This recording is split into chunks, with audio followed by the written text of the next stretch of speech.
नमस्कार मित्रों, शुरू करते हैं आज की क्लास। ये है शिक्षण विधियों से शिक्षा अधिगम से है, मतलब सीडीपी वाला पार्ट है। तो ये ज़्यादातर पैडागोजी से रिलेटेड है। तो आइए देखते हैं। प्रश्न है, शिक्षण अधिगम प्रक्रिया में व्यक्तिगत रूप से ध्यान देना महत्वपूर्ण है क्योंकि इससे प्रत्येक शिक्षार्थी को अनुशासित करने के लिए शिक्षक को बेहतर अवसर मिलते हैं। बच्चों की विकास दर भिन्न होती है और वे भिन्न तरीके से सीखते हैं। शिक्षार्थी हमेशा समूह में बेहतर सीखते हैं। शिक्षक प्रशिक्षण कार्यक्रम में ऐसा बताया गया है। इसका सही जवाब होगा, बच्चों की विकास दर भिन्न होती है और वे भिन्न तरीके से सीखते हैं। प्रत्येक बच्चा अपने में विशिष्ट होता है और उसके सीखने का तरीका भी अलग होता है। अगला देखते हैं। शिक्षा के संदर्भ में सामाजिकरण से तात्पर्य है सामाजिक वातावरण में अनुकूलन और समायोजन, सामाजिक मानदंडों का सदैव अनुपालन करना, अपने सामाजिक मानदंड बनाना, समाज में बड़ों का सम्मान करना। आप लोग बताइए। बालक एक स्वार्थी और उपद्रवी के रूप में जीवन आरंभ करता है, लेकिन धीरे धीरे उसके अंदर भावना आ जाती है। भावना के हिसाब से वो सामाजिक वातावरण में अपने आप को अनुकूलित एवं उसके अनुसार ढालना शुरू कर देता है, तो सामाजिकरण उसका होने लगता है। इसका सही जवाब होगा नंबर 1, सामाजिक वातावरण में अनुकूलन और समायोजन। अगला देखते हैं।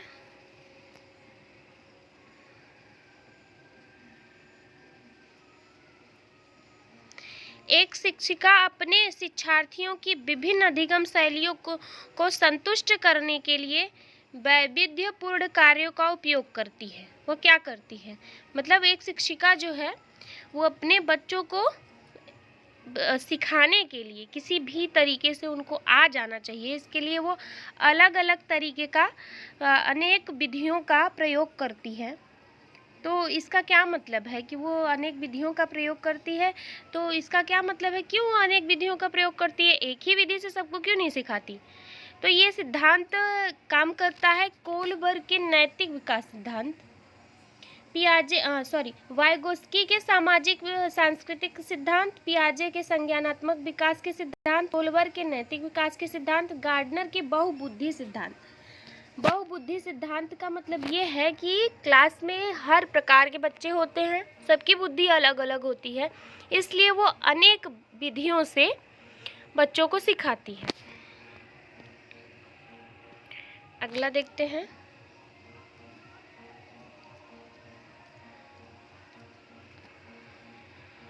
वाइगोस्की बच्चों के सीखने में निम्नलिखित में से किस कारक की महत्वपूर्ण भूमिका पर बल देते हैं। वाइगोस्की किस पे बल देते हैं, शारीरिक पर, सामाजिक पर, आनुवंशिक पर, नैतिक पर। नैतिकता पर बात तो कोलबर्ग ने की है और आनुवंशिक का कुछ वो नहीं है, ये बात करते हैं सामाजिक। वाइगोस्की बताते हैं कि बच्चे अपने समाज से सीखते हैं। अगला है,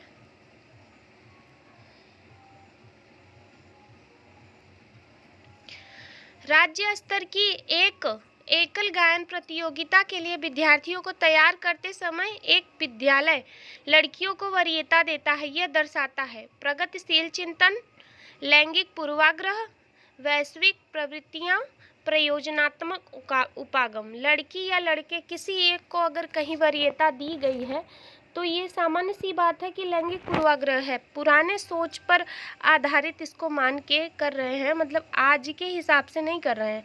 हर्बर्ट स्पेंसर ने बताया है कि शिक्षा से तात्पर्य अंतर्निहित शक्तियों का बाह्य जगत के मध्य समन्वय स्थापित करना है।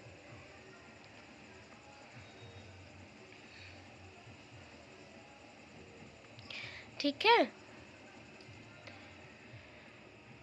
अगला देखते हैं।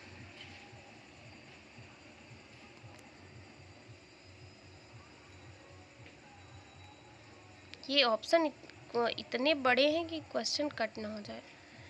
विद्यालय आधारित आकलन मुख्य रूप से किस सिद्धांत पर आधारित होना चाहिए? मतलब जो विद्यालय में एग्जाम्स होते हैं वो किस आधार पे होने चाहिए? विद्यालय बाह्य परीक्षा निकायों की अपेक्षा ज़्यादा सक्षम है। आकलन बहुत ही किफ़ायती मितव्ययी होना चाहिए। बाह्य परीक्षकों की अपेक्षा शिक्षक अपने शिक्षार्थियों की क्षमताओं को बेहतर जानते हैं। किसी भी कीमत पर विद्यार्थियों को अच्छे ग्रेड मिलने चाहिए। इसका क्या सही जवाब होगा? जाहिर सी बात है कि जो शिक्षक होते हैं वो बाहर के लोगों की अपेक्षा अपने बच्चों को ज़्यादा अच्छे तरीके से जानते हैं। उनको पता है कि बच्चों को क्या सिखाना है और कहाँ तक उनका अधिगम हो चुका है, तब उनको हम अच्छा विद्यार्थी बता सकते हैं कि हाँ ये सीख रहा है कि नहीं सीख रहा है। वो टीचर ही ज़्यादा अच्छे तरीके से बता सकते हैं। अब देखते हैं ये क्वेश्चन सीटेट में कंफर्म है कि इस प्रकार का क्वेश्चन जरूर आता है। निम्नलिखित में से कौन सा वस्तुनिष्ठ प्रश्न है? सत्य या असत्य, निबंधनात्मक प्रश्न, लघु उत्तरात्मक प्रश्न, मुक्त उत्तर वाला प्रश्न।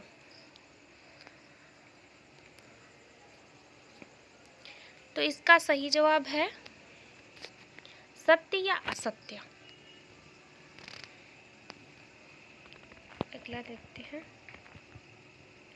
समावेशी शिक्षा तथ्यों की शिक्षा मतारोपण से संबंधित है। हाशिए पर स्थित वर्गों से शिक्षकों को सम्मिलित करने से संबंधित है। कक्षा में विविधता का उत्सव मनाती है। दाखिले संबंधी कठोर प्रक्रियाओं को बढ़ावा देती है। इसका सही जवाब है कक्षा में विविधता का उत्सव मनाती है। ये किसी स्पेशल किसी एक के लिए नहीं है। शिक्षा समावेशी शिक्षा सभी के लिए है, ऐसा नहीं है किसी एक के लिए है। विविधता का उत्सव बनाती है। इसमें जितने भी प्रकार के लोग हैं, नॉर्मल जो विशिष्ट हैं, मंद बुद्धि हैं, जो प्रखर बुद्धि हैं, प्रतिभाशाली हैं, सबके लिए स्थान है। जो दिव्यांग हैं उनके लिए भी समान और जो वैसे हैं उनके लिए भी। पहले मैं इसका वो कर देती हूँ, क्वेश्चन पढ़ देती हूँ, उसके बाद हम लोग क्वेश्चन से भटक गए हैं। एक सेकेंड, यहाँ पे थे। पहले मैं इसका प्रश्न पढ़ देती हूँ, फिर मैं आपको ऑप्शन दिखा दूंगी। एक शिक्षिका पाठ्य पुस्तक और फल सब्जियों के कुछ चित्रों का प्रयोग करती है और अपने विद्यार्थियों से चर्चा करती है। विद्यार्थी इस जानकारी को अपने पूर्व ज्ञान से जोड़ते हैं और पोषण की संकल्पना को सीखते हैं। यह उपागम आधारित है। मम्मी काहे चिल्लात हूँ? अधिगम के सक्रिय अनुबंधन, ज्ञान का निर्माण, अधिगम के शास्त्रीय अनुबंधन, पुनर्बलन का सिद्धांत।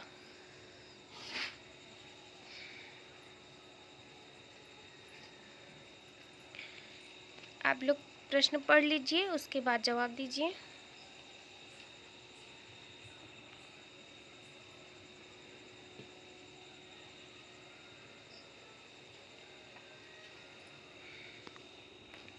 ये रहा इसका ऑप्शन।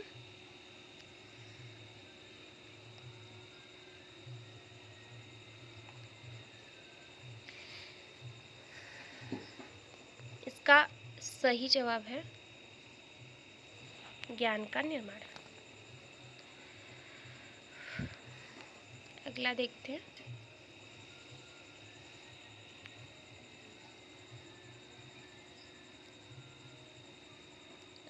पूरा ऑप्शन देखना नहीं।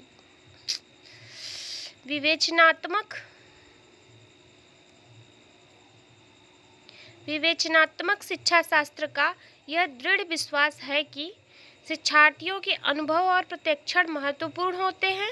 एक शिक्षक को हमेशा कक्ष के अनुदेशन का नेतृत्व करना चाहिए।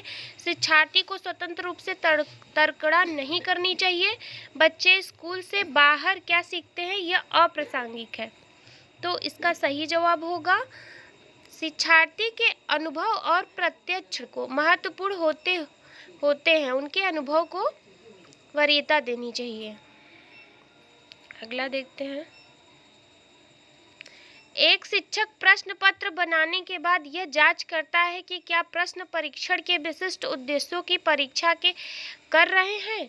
वह मुख्य रूप से प्रश्न पत्र के के बारे में चिंतित है। किसके बारे में चिंतित है? विश्वसनीयता के बारे में, वैधता के बारे में, संपूर्ण विषय वस्तु को शामिल करने में और प्रश्नों के प्रकार में। किसके बारे में वो चिंतित है?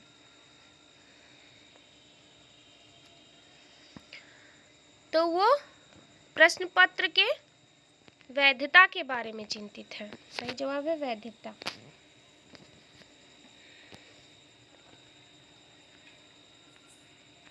निम्नलिखित में से कौन सा शिक्षक से संबंधित अधिगम को प्रभावित करने वाला कारक है? वस्तु या अधिगम अनुभव की प्रकृति, विषय वस्तु में प्रवीणता, बैठने की उचित व्यवस्था, शिक्षण अधिगम संसाधनों की उपलब्धता।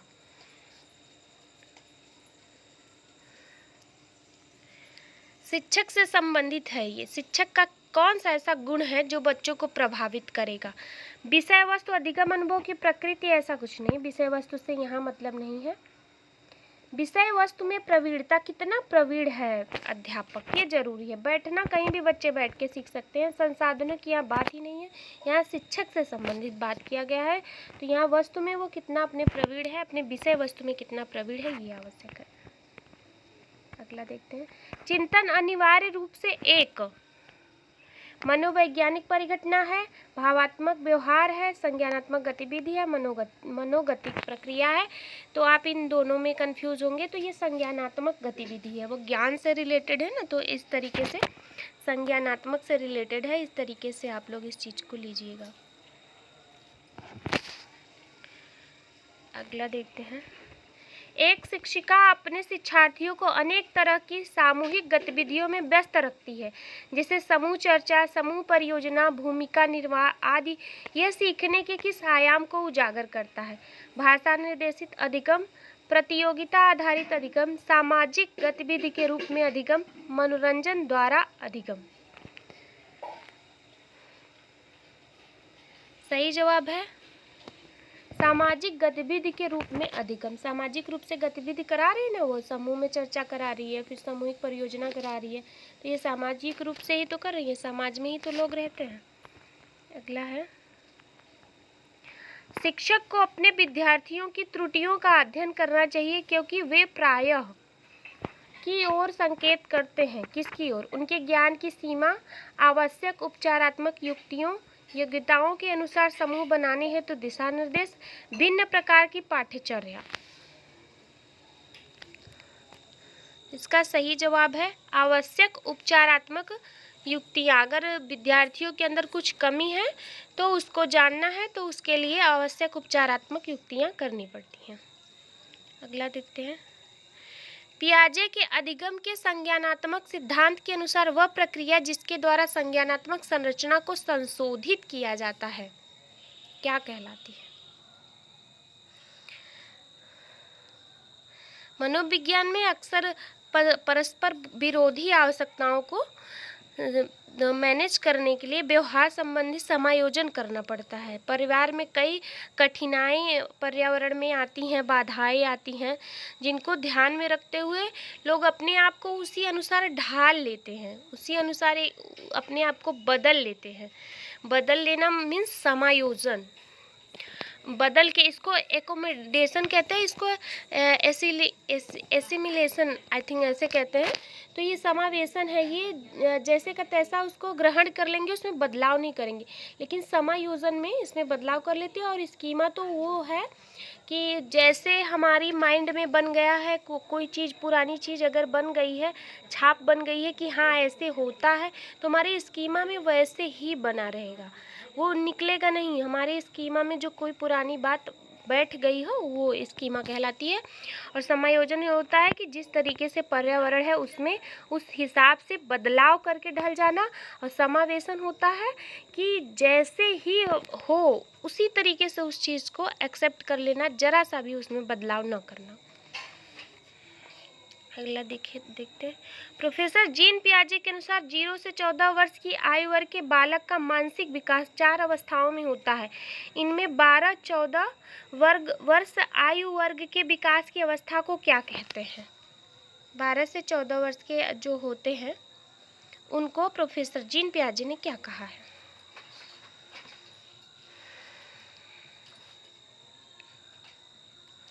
ये होती है औपचारिक सक्रिय अवस्था। इसमें बच्चा सक्रिय हो जाता है ना। औपचारिक मतलब औपचारिकता और निरौपचारिक, दो चीज़ें, औपचारिक अनौपचारिक निरौपचारिक होता है। तो औपचारिक जो होते हैं, औपचारिक ज़्यादातर ऑफिशियल कामों में दिखाई देता है, हेलो, नमस्ते, प्रणाम, ये सब करना। और अनौपचारिक होता है कि कुछ भी हो, फ्रेंड के साथ कैसे भी बैठे रहो, लेटे रहो, बातें करते रहो, इस तरीके की चीज़ें। तो वो बच्चा सीख लेता है। मतलब कौन सा आयु वर्ग था, 12 से 14 वर्ष में औपचारिक सक्रिय में वो निपुण हो जाता है। तो हमारे क्वेश्चन अभी समाप्त होते हैं। धन्यवाद आप सभी का।